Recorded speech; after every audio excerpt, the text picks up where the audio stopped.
नमस्कार दोस्तों, गणेश चतुर्थी से जुड़ी आज आपको मैं कथा सुनाने जा रही हूँ। अगर आपने कल का मेरा वीडियो देखा नहीं है तो इस डिस्क्रिप्शन बॉक्स में जाकर इसका लिंक मैंने दिया हुआ है। शुरू करते हैं आज की प्यारी सी कथा। तो चलिए, एक समय की बात है। विष्णु भगवान का विवाह लक्ष्मी जी के साथ निश्चित हो गया।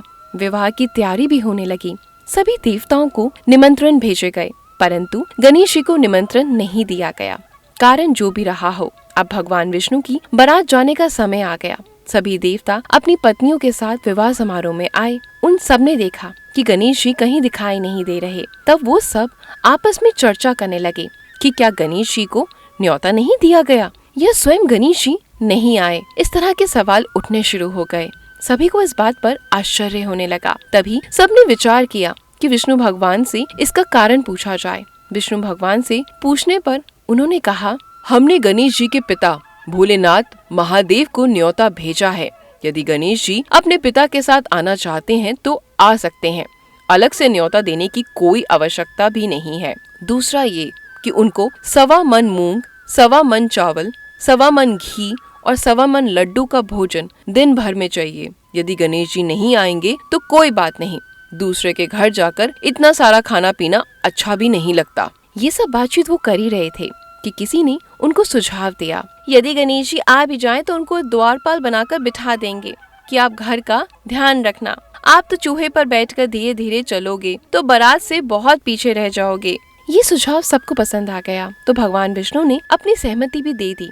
होना क्या था, इतने में गणेश जी वहाँ आ पहुँचे और उन्हें समझा बुझाकर घर की रखवाली करने बिठा दिया गया। बारात चल दी। तब नारद जी ने देखा कि गणेश जी तो दरवाजे पर बैठे हुए हैं, तो वे गणेश जी के पास गए और रुकने का कारण पूछा। गणेश जी कहने लगे, विष्णु भगवान ने आज मेरा बहुत अपमान किया है। नारद जी ने कहा, आप अपनी मूषक सेना को आगे भेज दें। वे रास्ता खोद देगी जिससे उनके वाहन धरती में धंस जाएंगे। तब आपको सम्मान पूर्वक उन्हें बुलाना ही पड़ेगा। अब तो गणेश जी ने अपनी मूषक सेना जल्दी से आगे भेज दी। सेना ने सारी जमीन खोद दी। जब बारात वहाँ से निकली तो रथों के पहिए धरती में धंस गए। लाख कोशिश करने के बाद भी पहिए नहीं निकल रहे थे। सभी ने अपने अपने उपाय किए, परंतु पहिए तो निकल ही नहीं रहे थे, बल्कि जगह जगह से टूट गए। किसी को समझ में नहीं आ रहा था कि अब क्या किया जाए। इस पर नारद जी ने कहा, आप लोगों ने गणेश जी का अपमान करके अच्छा नहीं किया।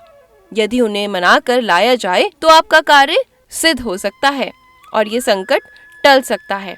शंकर भगवान ने अपने दूत नंदी को भेजा और गणेश जी को साथ में लाने के लिए कहा। गणेश जी का आदर सम्मान के साथ पूजन किया गया। तब कहीं रथ के पहिए निकले। अब रथ के पहिए निकल तो गए, परंतु वो टूट फूट गए थे। पास के खेत में किसान काम कर रहा था, उसे बुलाया गया। खाती ने अपना कार्य शुरू करने से पहले श्री गणेशाय नमः कहकर गणेश जी की वंदना मन ही मन करने लगा। देखते देखते खाती ने सभी पहियों को ठीक कर दिया।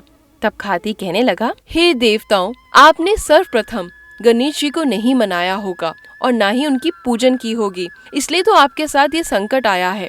हम तो मूर्ख अज्ञानी हैं, फिर भी पहले गणेश जी को पूजते हैं, उनका ध्यान करते हैं। आप लोग तो देवता गण हैं, फिर भी आप गणेश जी को कैसे भूल गए।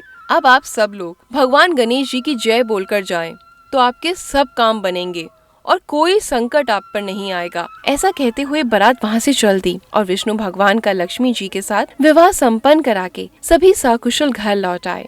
हे गणेश भगवान जी, आपने जैसे विष्णु भगवान के सारे संकट दूर करे, वैसे ही इस कथा को सुनने वाले हर उस इंसान के जीवन के सारे संकट को दूर करके उनके जीवन में सुख समृद्धि दें। ओम गणेशाय नमः।